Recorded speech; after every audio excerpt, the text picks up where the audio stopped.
6번째 책이죠. 금화 한 잎은 어디로 갔을까? 이 책은 경제 동화예요. 제가 그 초등학교 저학년 애들 경제에 관련돼 있는 수업을 하기 전에 항상 인트로처럼 읽히는 책인데요. 읽기가 어렵지 않고 핵심 개념에 대해서 알려줄 수 있는 책이라서 저는 추천을 드리는 책이고요. 자, 워크시트는 총 3장으로 되어 있어요. 첫 번째 장은 책을 읽기 전에 하시면 좋은 활동입니다.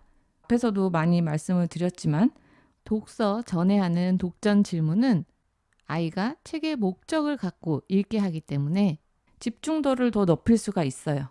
그래서 내가 이 책을 왜 읽는 거지? 이 책에서 내가 무엇을 알면 좋은지 그런 것들을 미리 넌지시라도 알고 읽는 것과 그냥 읽는 것은 차이가 있으니까 그런 것들을 한번 독전 질문으로 주시면 좋을 것 같습니다. 그래서 첫 번째 장은 그런 질문들 4개가 있죠. 자, 돈이 과연 뭘까요?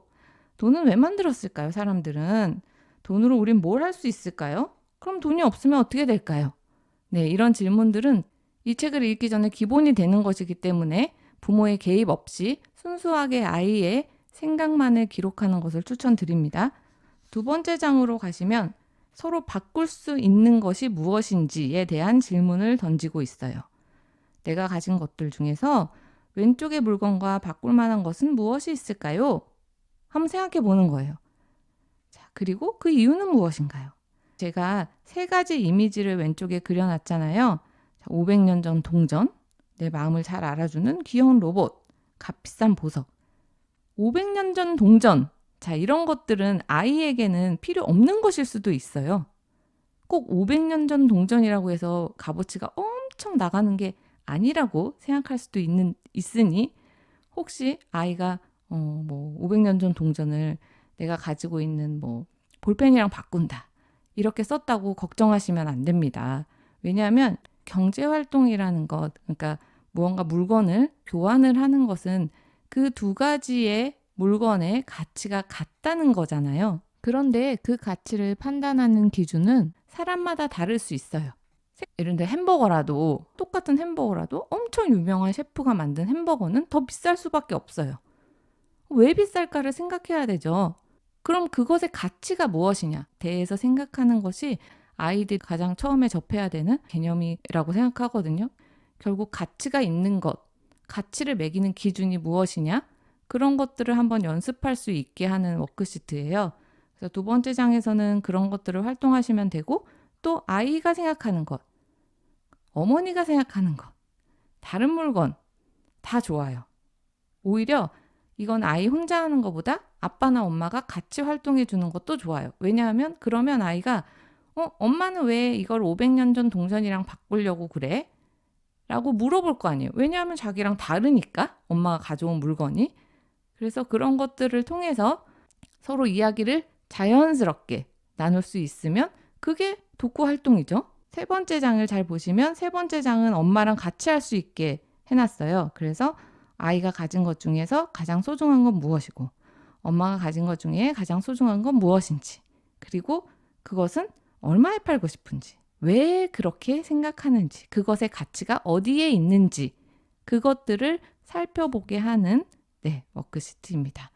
그래서 이 3장만 하셔도 그 다음에 조금 어려운 경제책으로 넘어갈 때 훨씬 더 그 내용을 이해하기가 쉬울 거예요.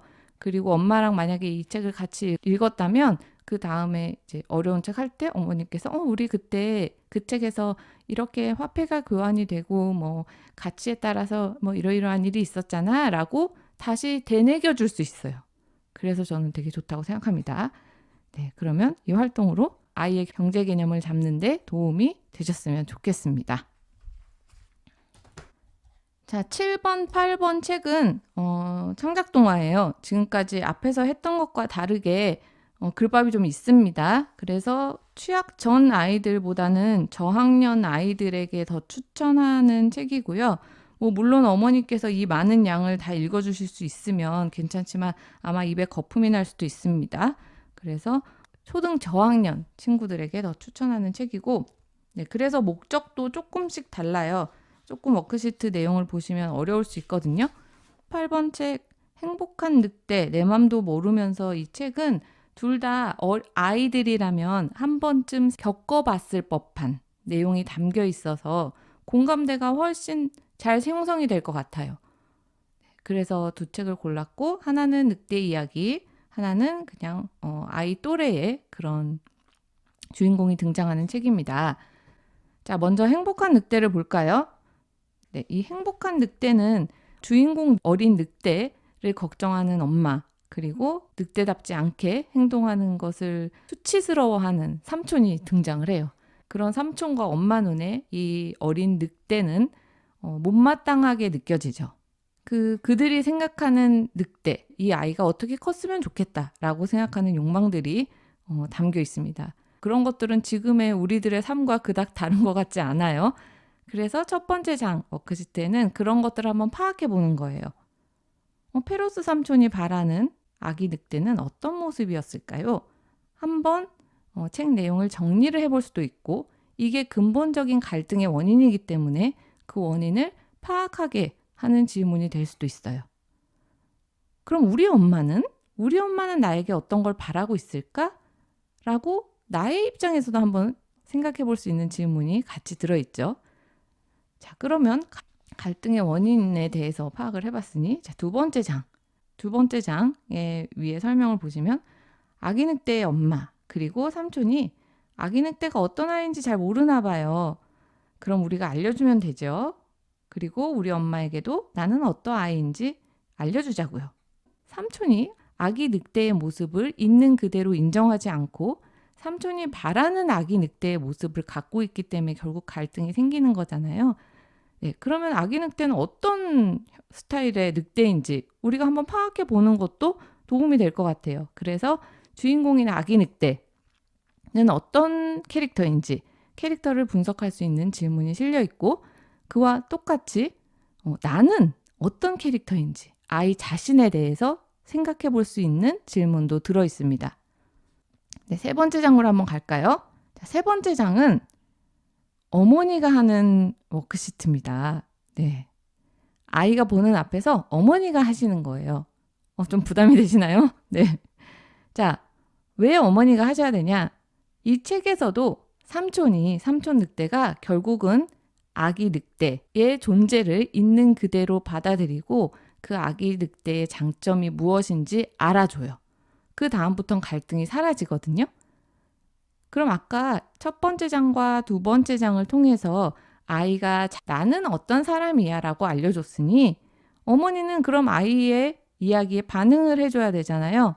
그래서 우리 아이는 이런 스타일이었구나. 이런 걸 좋아하는구나 라고 알았으니 페로스 삼촌, 자, 책에 나오는 늑대 삼촌처럼 어머니도 아이에게 무언가를 선물을 해줘야 돼요. 자, 이건 책을 읽어보시면 아실 테니 그것과 맞춰서 어머니가 아이에게 선물해주고 싶은 것을 그림으로 그릴 수 있게 공간을 마련했습니다. 그러면 그걸 보고 아이가 엄청 뿌듯해하겠죠? 네, 관계도 아주 좋아질 수 있습니다. 아니면 아이한테 물어보면서 하셔도 돼요. 엄마가 또 뭐 해줄까? 뭐 해줄까? 어차피 돈이 들지 않으니 아이가 원하는 걸 마음껏 다 선물을 그려주시면 좋을 것 같습니다. 그러면 이 책의 제목처럼 행복한 늑대가 아니고 행복한 아이가 될 수 있겠죠. 네, 그럼 책을 한번 읽어보시고 활동을 해보시기를 추천드립니다. 내 맘도 모르면서 자, 이 책은 가족이나 친구와의 관계에서 이제 자주 억울하거나 답답함 느끼는 아이들의 솔직한 마음이 담겨 있어요. 그래서 책 속의 주인공의 생각과 행동을 통해서 엄마, 친구랑 갈등을 겪는 아이의 심리를 엿볼 수 있거든요. 아이와 부모가 책 속의 주인공에 대해서 한번 생각해보고 이야기도 나눠보면서 평소 부모님이 얼마나 아이의 마음을 이해하고 있는지 또 부모님과 아이가 충분히 서로 소통하고 있는지를 확인해 볼 수 있어요. 자, 워크시트는 총 3장으로 되어 있고요. 첫 번째 장 워크시트는 주인공의 감정에 공감해 보는 질문이 들어 있어요. 먼저 줄거리 위주로 책을 한번 읽어보시고 다시 한번 책장을 넘겨보면서 주인공의 감정을 추측해 보는 거예요. 자연스럽게 반복 독서를 하게 이제 만들었으니 질문에 맞는 것을 이제 찾아보시면 될 것 같아요. 주인공의 말과 행동을 자세히 살펴보고 왜 그렇게 느꼈는지 서로 이야기를 나눠보면 됩니다. 첫 번째 장에 그 워크시트에 저희가 다 페이지를 적어놨죠. 그 페이지들을 다시 들춰보면서 제시되어 있는 질문에 대해 생각해보면 될 것 같습니다. 감정과 말을 글로 표현해 볼 수도 있지만 색깔로 표현해도 상관없어요. 예를 들어 화가 머리끝까지 차오르는 감정은 무슨 색일까? 아무도 내 마음을 몰라줄 때 그 답답한 감정은 무슨 색일까? 라고 중간중간 질문을 해주시면 색으로도 감정을 표현할 수 있는 활동이 자연스럽게 이루어지게 됩니다. 첫 번째 장을 통해서 주인공의 감정에 충분히 공감해 봤다면 이제 두 번째 장에서는 조금 더 구체적으로 내가 주인공이라면 어떻게 행동했을지 한번 생각해 볼 수 있겠어요. 주인공의 입장이 되는 거죠. 아이가 처음에 이야기하기 어려워하면 부모님이 먼저 얘기해 주셔도 괜찮습니다. 세 번째 장으로 가시면 이야기 속에서 주인공은 자신에게 중요한 사람인 엄마, 단짝 친구와의 관계가 뜻대로 되지 않아서 되게 속상해 하거든요. 이 책을 읽은 후에 떠오르는 사람이 있는지, 요즘 내 마음을 가장 잘 알아주었으면 하는 사람이 누구인지를 아이가 떠올려보고 그 사람에게 자신의 마음을 솔직하게 표현해보는 워크시트예요. 편지를 글로 써도 좋고 그림으로 그려도 상관이 없습니다. 만약에 아이가 엄마한테 편지를 쓴다면 엄마는 아이에게 답장을 써주는 것이 더 좋겠죠? 네. 내 맘도 모르면서를 통해 아이가 자신의 감정, 자신의 일상, 자신의 주변 사람들에 대해서 조금 더 깊게 생각해 볼 수 있는 기회가 되었으면 좋겠습니다.